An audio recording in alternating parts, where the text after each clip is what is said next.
43% of homeless individuals are not in a shelter. Ultimately, the reason behind this boils down to systemic bias. Homeless LGBTQ+ individuals face greater hardships trying to find a shelter that is safe and supportive in comparison to homeless straight individuals. For example, 1 in every 5 homeless transgender individual will be discriminated against at some point while seeking shelter. Even for the shelters that are accessible, they separate residents based on their gender and force large numbers of people to sleep in one room. There is no comfort in the walls provided. Everyone deserves a safe and secure place to go when they are in need. And that's why we've created New Chapter Tiny Homes. New Chapter is a transitional housing community focused on providing a safe environment for those in need. At New Chapter, we provide individuals and families with a house to call their own while they get back on their feet. We are currently located in Bowling Green, Kentucky, but we aim to expand across the Commonwealth. Bowling Green is the 3rd largest city in Kentucky, but it only has 2 shelters, both of which are at maximum capacity. At New Chapter, we start with a base of 35 homes in 3 different sizes. It will hold 1 to 6 individuals depending on the size. Our larger 2 homes come with bathrooms so that the group setting can truly be eliminated. We have a recreation center, a bathroom center, and a mess hall. At these 3 places is where our group of houses truly become a neighborhood. At New Chapter, we provide a permanent place to stay for 24 months for our tenants. We provide them with an address. With an address, they can get jobs and get bank accounts that they weren't able to before. At New Chapter, we try to cater to the needs of all homeless individuals, but primarily those who are minorities and face harder discrimination in shelters, as well as families who often get separated in shelters. We're open to everyone, including those who suffer from mental illness. We have to ask, though, if those who are suffering with mental illness will not accept our help and they seem a danger to themselves or anyone in our community to leave. But of course, we provide them with an opportunity to get help first.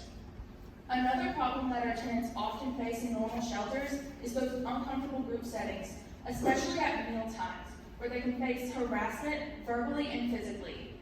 That's why each home comes equipped with a mini fridge and a microwave, so that if you do not want to come to mealtime, you do not have to. We have some competitors in this area. In Louisville and Lexington, there are 2 tiny home villages going up.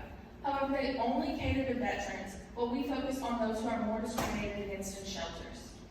We have competition in California called Hope of the Valley. Hope of the Valley has no intention on moving out of California, and they also cannot provide for families like we do. A similar thing happens with our competition in Seattle.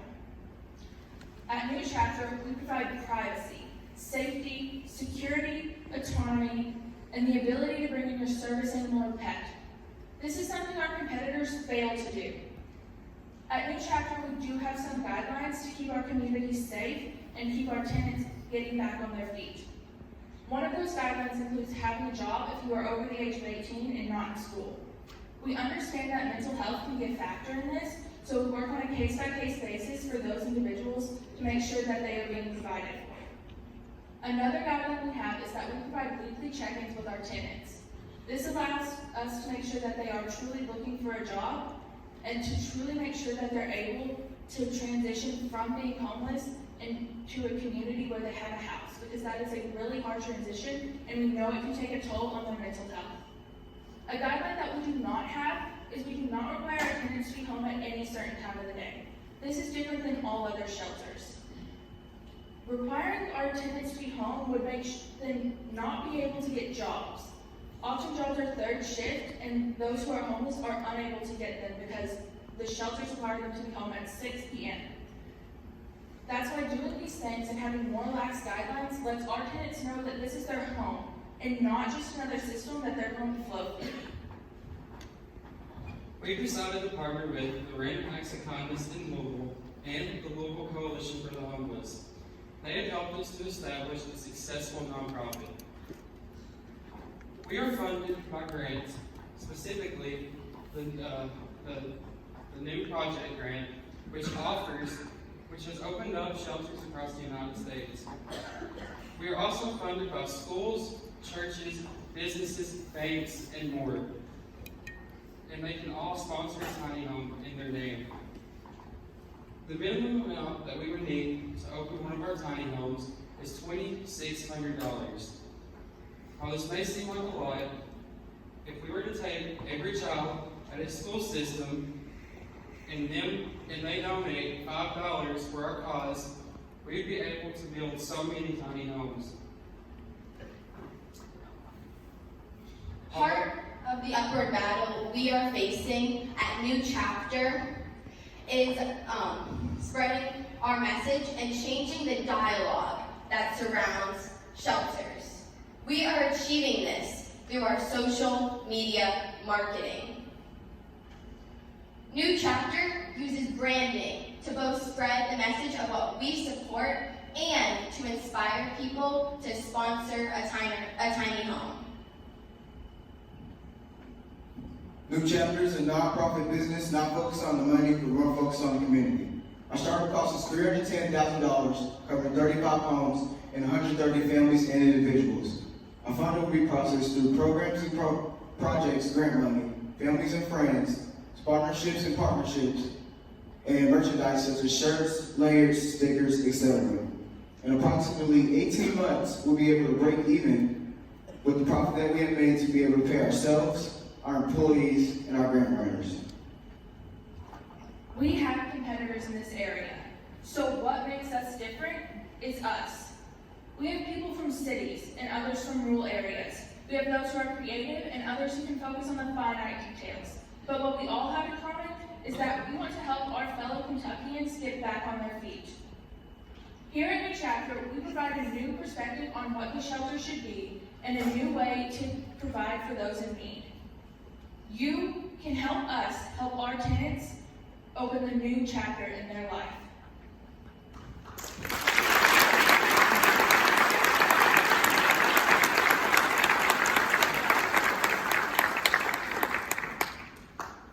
I absolutely love this idea and this initiative. It's close to home for many reasons, and I think you had great statistics on why Kentucky, why Bowling Green, and all that kind of stuff. So really good job thinking that through. Out of the research you did as far as the guidelines and why you wanted to change things from current stereotypical models, what were some of the biggest factors? Like I know the 24-month things that you have an address and stuff like that, but what were some of the things you found out in your customer discovery? Part of what we found was a sense of bullying and harassment and general fear surrounding shelters, along with just what the shelters were able to offer, having so many people in such a small area. So we see things like some shelters didn't allow service animals, and so if you had a service animal, you wouldn't be able to go to the shelter where we would provide you have in your own house, and so that you could bring your service animal. The address is another big one, being able to apply for jobs and just having a consistent place to go home. The effects on mental health, actually having a place to call your own. Absolutely. And could you talk to the size of the home per person? Like how would a family apply for a large home together and all the kids go there as well and that sort of thing? Yes, thank you for your question. Our largest home is able to seat 6 individuals very comfortably. There's 2 full-size Murphy beds in our large home as well as a bunk bed. And then in our medium-sized home, there's 1 full-size Murphy bed and bunk beds. And then in our small home, there's just 1 Murphy bed that can sleep 2 comfortably.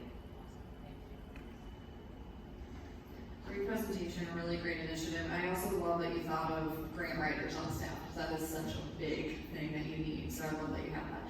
One thing that I had a question about is just kind of individual have a key? Is it a like lockpad? Because I know sometimes, you know, if you all have to get in and change that over, what that looks like for you. Yeah, so each home is just a key, like one you would use, say here in these dorms, or at your own home. We will have like a master key to those from like a same apartment would be, so that's how those keys work. And then as far as security goes, we do have a staff member there at all times, to make sure that people are able to go to their jobs and able to go where they need to at any point in time. Thank you all. This was a really great presentation, great idea. I have worked with some of the homeless shelters and homeless situations. You all did a really good job of identifying some of the big problems and coming up with solutions. But in terms of making sure that your business is sustainable, can we go deeper into your revenue model and how that's going to work? And, you know, what are your assumptions and